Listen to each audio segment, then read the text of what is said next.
Welcome, I'm Dave Horseman, Ho'opono Farm. Statistic here in Hawaii, in the state of Hawaii, is that we get 10% of our food from the state and from Hawaii. And so the problem with that is 90% of the food coming into Hawaii is brought in on boats, and 10% is grown here in the state. What we're trying to do here is flip that upside down, or do our best to make that ratio a little different. By having more farmers come into the picture, and for us to use more local food and from local farms here in Hawaii, you actually are helping to stop the influx of boats across the ocean, pollution. Like that's the big picture for us in Hawaii.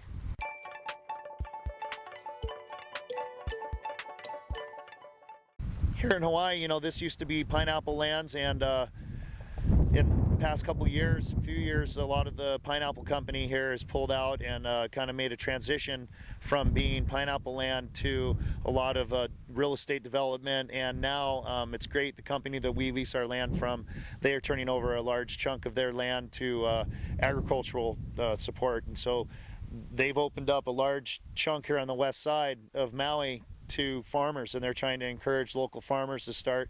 We're one of the first local farmers to jump on this project, and this, it's kind of a movement here, especially with the chefs that of West Side especially, where everybody kind of works together in concert to turn this into a big project of reestablishing agriculture in Hawaii. We got some cosmic purple carrots here. It's a culinary mix. Chefs really love this. These carrots, they're purple on the outside and orange and yellow on the inside. We grow 6 different kinds of carrots. This being one of them. These are an awesome carrot. There we go. The land here is mostly clay. It's an alai clay and silt, and so the ground is really hard, and it's been monocultured for 50 years. So that's monoculture is they've only farmed one thing in the ground for so long, and they use some crop rotation, but so because of the way that they've farmed in the past before us, this earth is actually, when we first got on here, we couldn't barely grow anything on here. Super high acid, low pH, and so for 2 years we've been building soil. That's what we do. We build soil, and it's taken us 2 years to get to a point to where we have 4 acres of growable land. We do a lot of like I said, different greens that we do compared to the mainland. A lot of the different crops are beets and sugar beets, corn, soybeans. We do more boutique style growing. Mostly everything we grow here at the farm, before we plant it, we have already made an arrangement to where it's going to go. Like that, we work hand in hand with our local chefs. I'm Isaac Bancako from Pineapple Grill, and I'm at Ho'opono Farms in Napili, Maui. And I just picked up these beautiful red carrots that I'm going to take back to the restaurant to see what we can whip up. And farm to table movement on Maui especially is very important, because I think especially as chefs, we're so used to looking at a price sheet or looking at a order guide with produce on it, and we're so used to the farmer telling us what they can grow, whereas I think a lot of it is our jobs as chefs is to make sure that we're keeping the farmers in the loop on trends, and keeping the farmers in the loop on what we want to grow and what the demand out there is. And that's why farm to table is so important, because it's a two-way communication between chef and farmer and back to the farmer. All right, so we're finishing up here at Ho'opono Farms. Now we're going to go to Napili Flow, where we get to check out some pretty cool escargot. So here we are at Napili Flow Farm with Monica Kajadoi. Hey Monica, how are you? So Monica, how long has Napili Flow Farm been in action? I'm going on a year in March. I'll be making a year.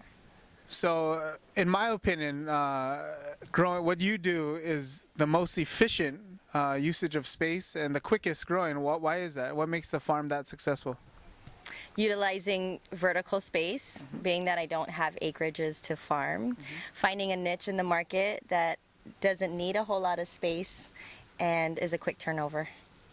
And what makes your microgreens so successful within your greenhouse here? I believe it's the soil. I think everything starts off with the soil and time. And how many different types of microgreens do you grow? Right now I have on a consistent basis, I believe 7 different microgreens. The red shiso microgreen is one of my favorite microgreens. From seedling to harvest, I believe it takes anywhere between 2 to 3 weeks. You know, I use shiso in a bunch of different things, but I think the red shiso has a nice little pepperiness to it, and it goes great with sashimi. Monica always also does escargot, so we're gonna go check that out. This aquaponics system here is built mainly to raise the escargots, and it's a closed loop system. So there is a few tilapia fishes to kind of balance out the ecosystem. And on top we have watercress growing that helps to filter the water. And then it drops down into clean water into the ponds for the escargots, and then into the other, which is called a swirl pump, and a sump tank, and then back into the watercress bed. We got the produce, let's head to the kitchen. I was on Iron Chef with Ming Tsai. I was a sous chef with him at the time, and we challenged Bobby Flay. And if we didn't win, I wouldn't be talking about it. Look at that. It's nice, huh? So again, we have seared ahi with wasabi pea and pistachio crust, some fresh bok choy, and our Ho'opono Farms red and orange carrots with our Napili Flow Lilikoi Beurre Blanc. There you have it.